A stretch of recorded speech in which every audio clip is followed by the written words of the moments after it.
Hello. Hi. So, I've gone through 9 weeks of this course, and now it's over. And I'm doing a video to tell you about this course.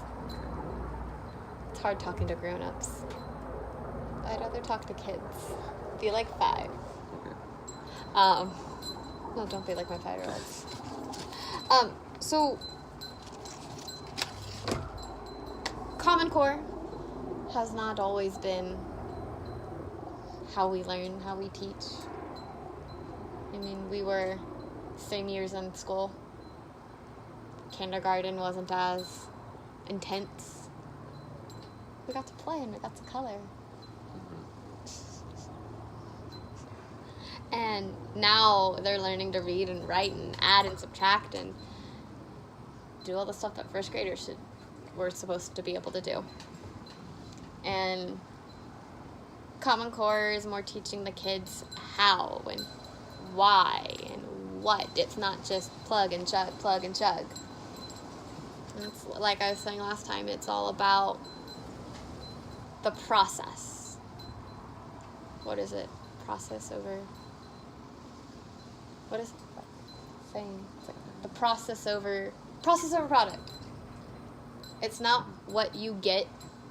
It's not that you got $20. It's what you did to get that $20. That's what matters. The perseverance is what matters. Learning how to be a problem solver and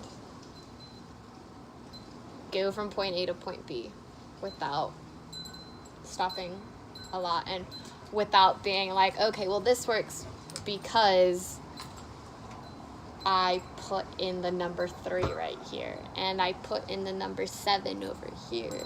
So it worked. This is how it worked. This is how I got to here. And the class was a lot about learning targets.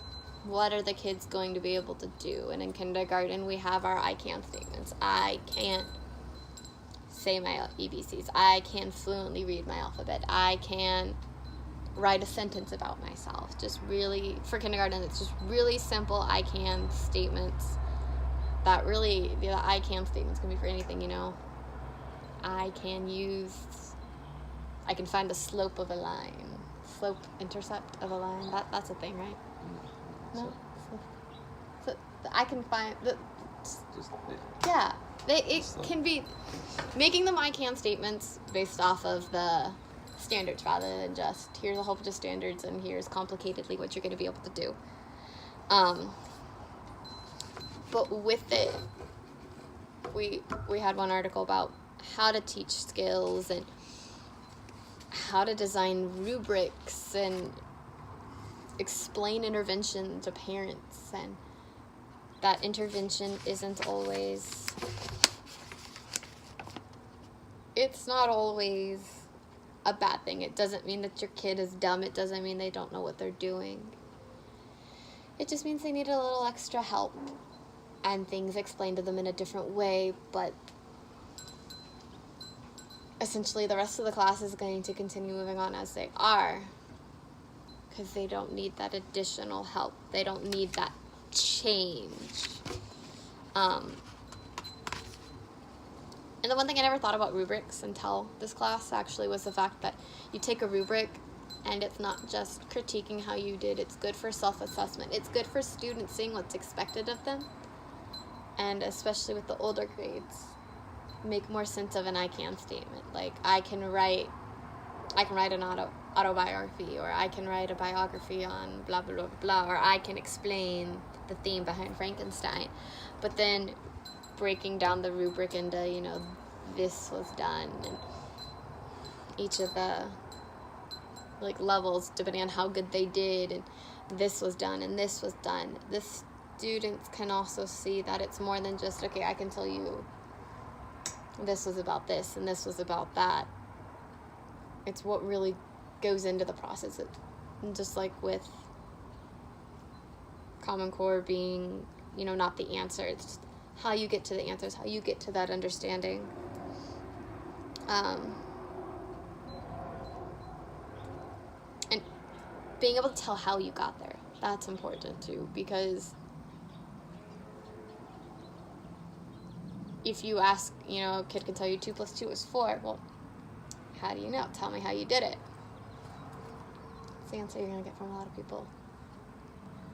Or, it just is. And so being able to explain yourself and how you came to an answer and be able to pretty much to be able to teach someone. You truly master something when you can teach it to somebody.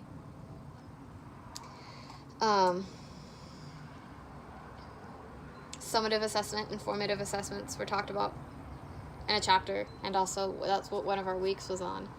And you've got your summative assessments, which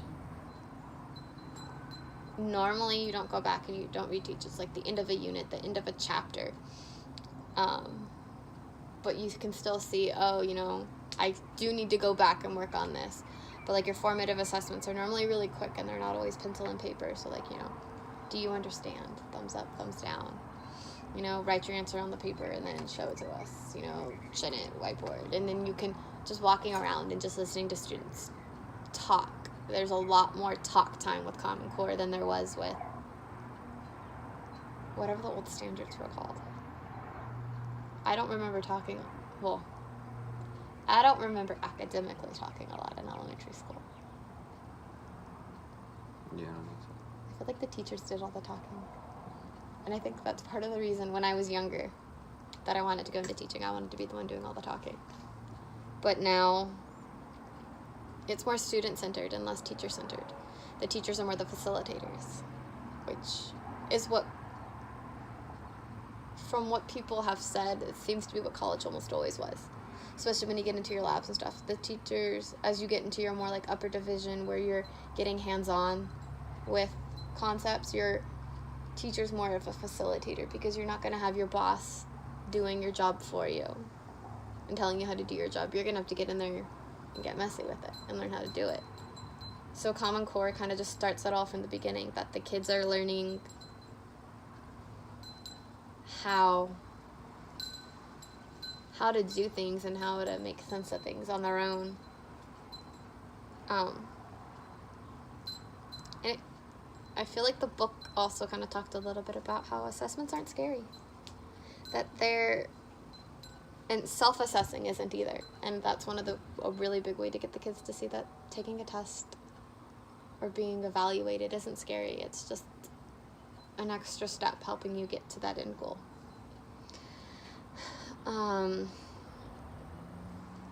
And they also talked about one of the things that I thought was really important was sharing those learning objectives and those tasks with the students, because you can tell them we're going to learn how to add today, but if you don't tell them why, and you don't tell them any more than that, and you don't tell them what they're going to be able to do or show them what they're going to be able to do at the end, it doesn't mean much to them. You've got to make it personal.